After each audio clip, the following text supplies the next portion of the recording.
Hello everybody, welcome to This Week in Irish History. Now this month in Irish History, I guess, as we switch into off-season mode. It's January coming up right around the corner. It's time to look at what Notre Dame has done to start off New Year's well, some anniversaries there. And one of the most prominent ones was 40 years ago when Notre Dame had all sorts of things going right for them to start the year. It starts on New Year's Eve, actually, in 1973 when Notre Dame, its football team, started off ended its season on a high note. Yeah. National championship game, Notre Dame, Alabama. Sound familiar? They are a better result this time. And 24-23, I still consider that the greatest Notre Dame game I ever saw in my life. I know Miami '88 is maybe the most popular one among younger groups, and I'm in the older demographic here now.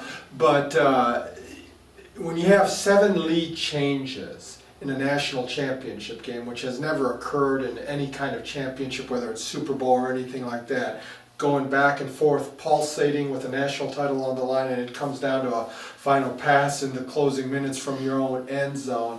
I just think, to me, that always ranks as the greatest Notre Dame game I've ever seen, especially with the national title being on the line, whereas with Miami, Notre Dame never trailed in that game.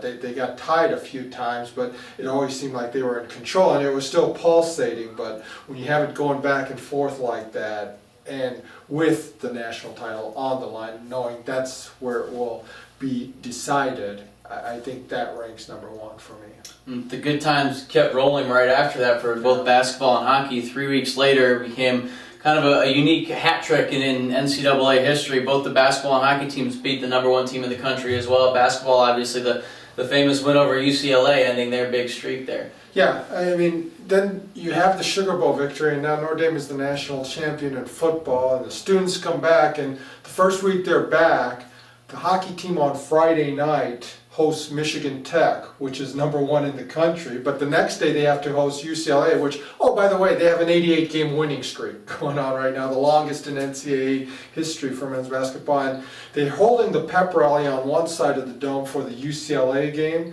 and on the other, they have the hockey game going on, and suddenly the student body is trickling into that, and Notre Dame plays the game of its life, beats the number 1 hockey team 7-1.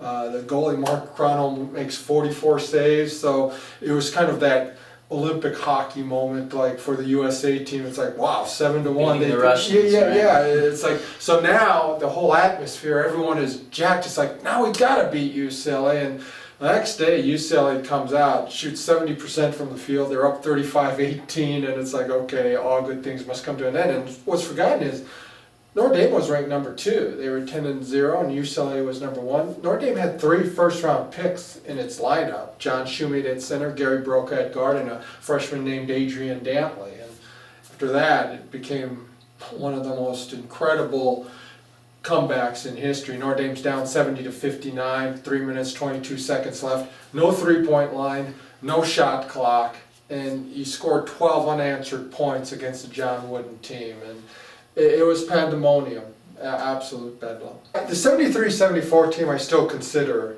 the best in Notre Dame history talent-wise. It lost in the second round, unfortunately, to Michigan. The 78 team was the one that went to the Final Four, but I still think the 74 team was a little bit better.